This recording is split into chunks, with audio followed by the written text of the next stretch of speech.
Robert Crosbie, aka the Friendly Philosopher. A few words to describe him would be, I have a short list here. We'll delve into some of the items in the 20 minutes that we have to do that. He was known as a practical worker for humanity. He fought for a cause, not a flag. Loyalty to the cause, he says, is itself a great sifter. He's no believer in diluted theosophy. He revived the original teachings passed on by HPB and WQJ. He was an humble foot soldier, undeviated devotion to the cause and to the teacher. He passed no judgments on others. He claimed no infallibility for himself. He expected no infallibility in others. He had malice toward none. He had charity for all. He neither assailed himself nor defended others when paths diverged.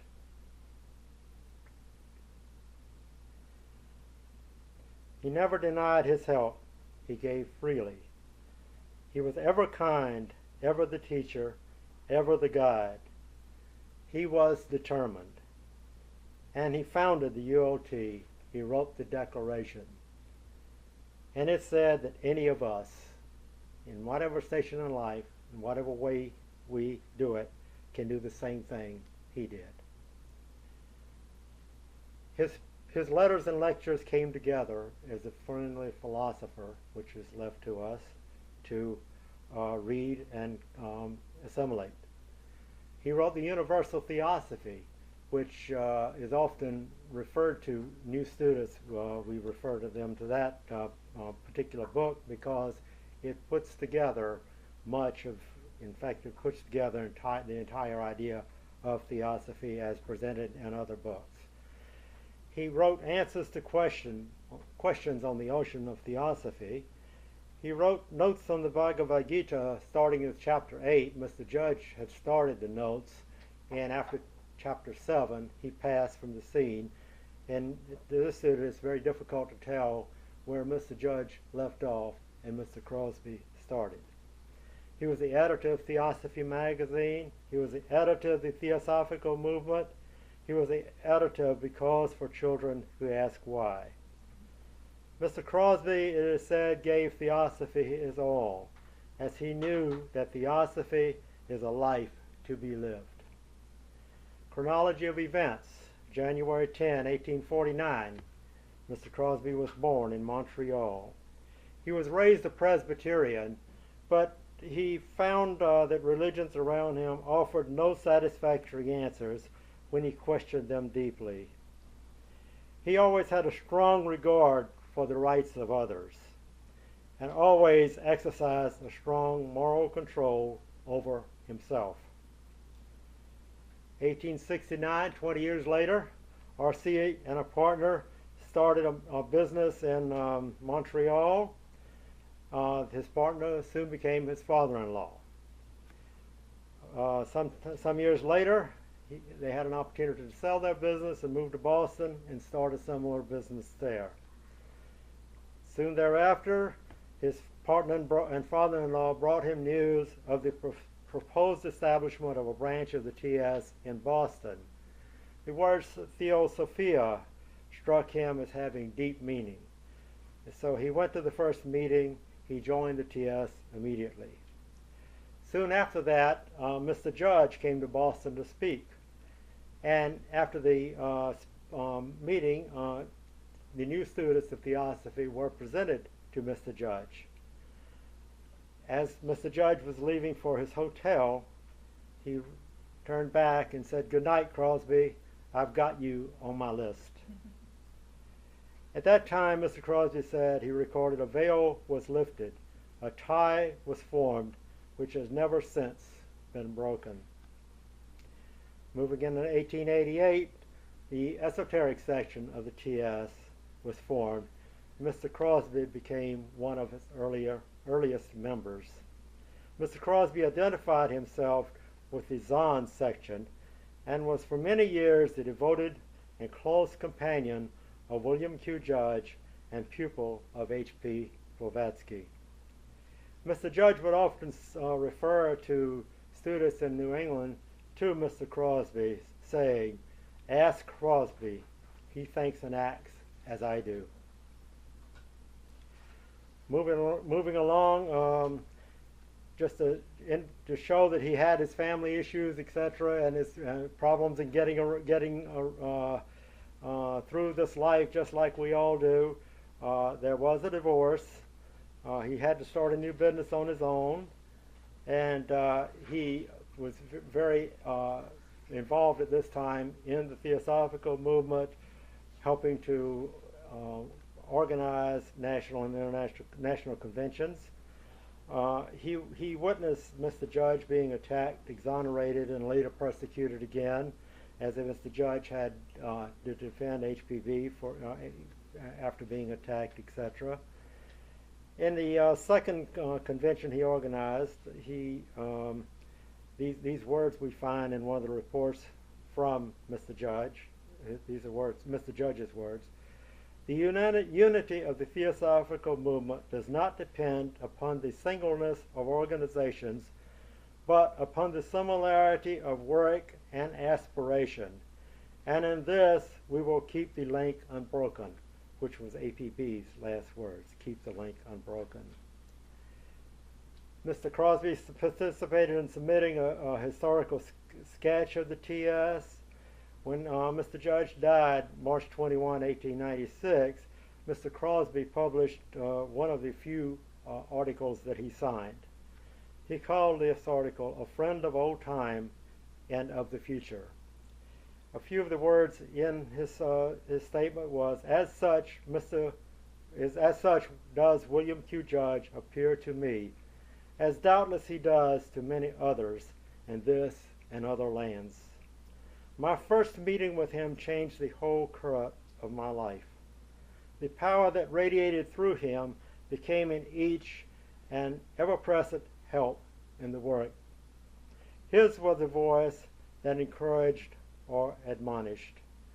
Of his extraordinary power of organization, his marvelous insight into the character and capacity of individuals, his ability of turning seeming evils into powers for good, I have many proofs. That he was a great occultist, many know by individual experience, but none have fathomed the depths of his power and knowledge. The lines have been laid down for us by HPB, WQJ, and Masters, and we can take again our watchword, Mr. Crosbie said, that which he gave, Mr. Judge gave us at the passing of HPB. Work, watch, and wait. We will not have long to wait. Moving to 1900, Mr. Crosbie married again on April the 10th. And then he was asked by the then leader of the TS to move across country to San Diego to Point Loma, which he did. And as part of the deal at that time, he signed over all of his personal possessions to the TS, including his home and so forth in Boston. And he worked hard from within to try to make sure that the work of HPB and Mr. Judge continued on. In 1904, he decided that it was time to leave, so Mr. and Mrs. Crosbie left Point Loma penniless. He was reported to have said, "We quietly left Point Loma," and that closed the subject. He later wrote, "I should have known by other means the true state of affairs when Judge passed out of life. I lost touch with him. Doubtless I relied on him too much and had not exercised my own intuition." Words that we can all pay attention to in our lives. So moving on, 1906, 1907, he became acquainted with neighbors who had similar interests that he did. He instituted a study class using Mr. Judge's Ocean of Theosophy and Madame Blavatsky's The Key to Theosophy as the first text studied long along with the Bhagavad Gita, which was the theosophy of 5,000 years ago. So he continued on along those lines. He wrote the Declaration of the United Lodge of Theosophists, as the first speaker said. He also wrote a companion article, To All Open-Minded Theosophists. He launched ULT February 18, 1909, with 7 associates. And in the ULT's mission and future, we find these words. All sincere theosophists deplore the evils in the movement and long for their eradication. They dimly perceive that these evils have an originating and sustaining cause which must be counteracted. But so long as their attention is fixed on effects, how can they, except with divided mind, study the producing cause or causes? They cannot learn the truth about nature and themselves in any other school than provided in theosophy and in the lessons to be learned from self-study and the study of theosophical history. The theosophists of the day are faced with the same inherited difficulties, the same problems, the same weaknesses, but the real lack then is the real lack now. The disposition to face the facts, to make the necessary effort, to gain first-hand knowledge of theosophy as a basis and standard of discrimination and judgment, and then the will to act upon those finally established principles, thus self-perceived. From the beginning, but a handful recognized the gravity of the issues involved, and that is still the case. Work, the will to study, apply, and so come to understand the play of forces in human nature is the practical application of the third object, which was to study the latent powers in man. He often talked about the semi-esoteric character of the ULT. He stressed impersonality and anonymity to protect the work and help the workers from pride and ambition, overcoming that. Theosophy magazine, as we said, he was an editor of. He was very much involved in the Theosophy School for children to include editing for Children Ask Why, and also he wrote the songs that were used in the school. And he attended himself personally to all of the correspondence that he got, even to unknown inquirers. And this caused him, he worked quite a bit doing that, and eventually he wore out. He died with no word of complaint on June 25, 1919. Some of the key words that were used in his obituary, etc., talked about his last article, his Theosophy of Progressive System of Religion, reinstates the position that theosophy is not a constantly changing set of ideas, which is what we frequently run into virtually every organization we deal with, but a consistent and complete body of knowledge to be studied, applied, and promulgated as originally presented. He said, he showed how, as HPB and William Q. Judge did, statements to this effect. How shall we apply theosophy in daily life? First, to think what we are in reality, on arising. To endeavor to realize what this small segment of our great existence may mean in the long series of such existences. To resolve to live throughout the day from the highest of our realizations. To see in each event and circumstance a reproduction in small or in great of that which has been, and to deal with each and every one of these from that same high point.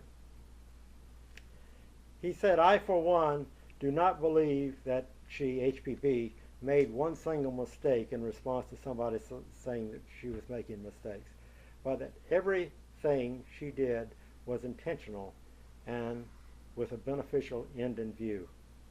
Some 5,000 years ago, one spoke and said, "Unto thee who findeth no fault, I will make known this most mysterious knowledge. Occult law changes not with the centuries and eons. So it has come to pass that because Robert Crosbie found no fault with the teacher, but sought to understand, to assimilate, and promulgate the teaching, he came likewise to inspire in others that same trust and confidence which enables today the carrying on of their original program." Theosophy, the Theosophy of Masters of HPB and Judge, is the sick world's only cure, since it has been to them the death of selfishness, who grasped the mighty import from a simple, selfless man, Robert Crosbie.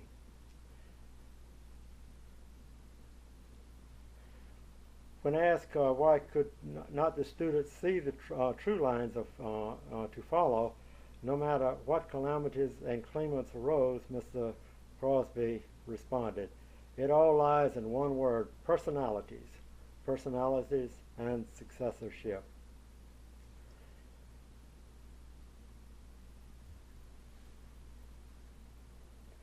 In response to an inquiry, Mr. Crosbie replied, "Do not grieve over failures and pitfalls and partial successes.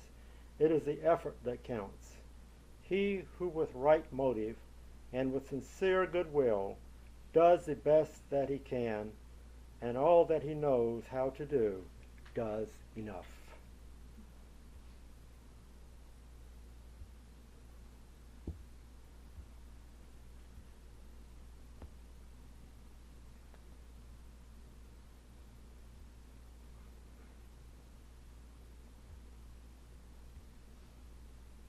One more key point.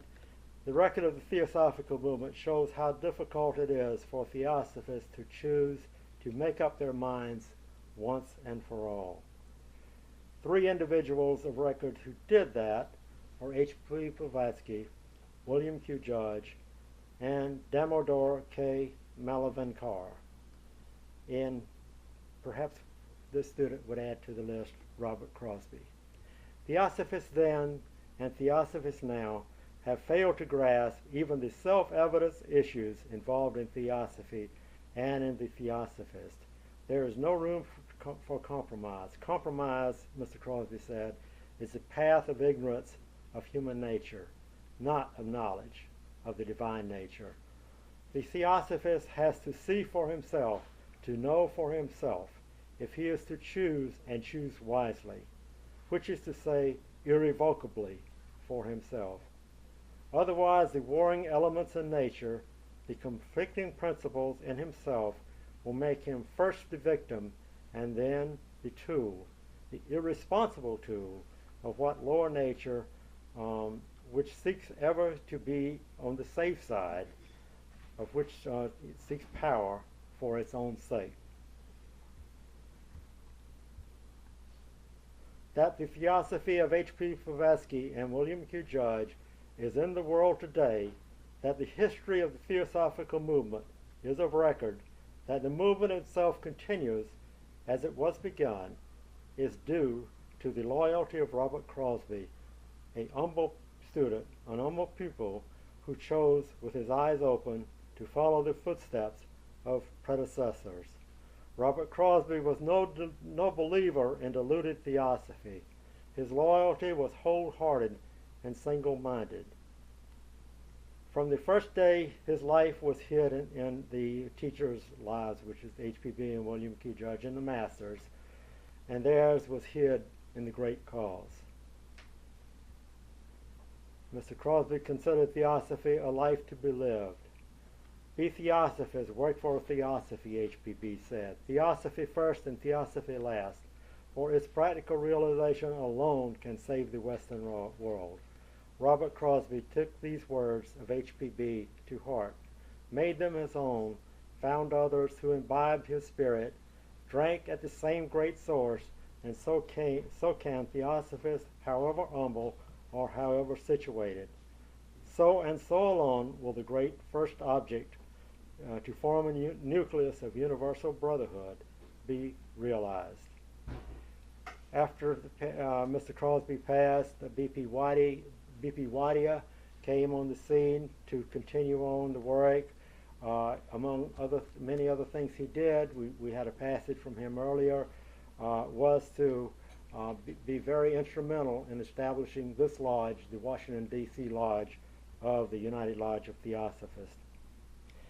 And the key thing to point out is, because of all of these efforts, these continuing efforts, we have these books before us so that we can firsthand go to the teachers and get an understanding of the theosophy as presented by them. The secret doctrine has been reinstated, photographic copy. It had been changed quite a bit in the early 1900s. Some 30,000 changes were made.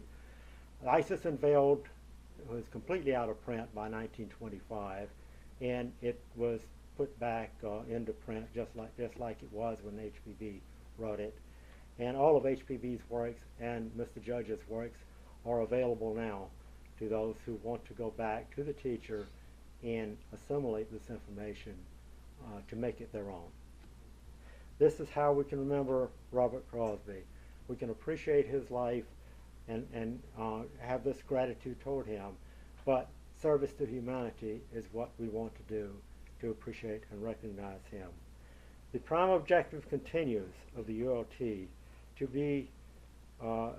to remove all barriers between the student and the message of theosophy as it was presented by HPB and her colleague and co-worker W.Q. Judge. Therefore, the original texts are reprinted, and every inquirer is encouraged to approach these two teachers directly.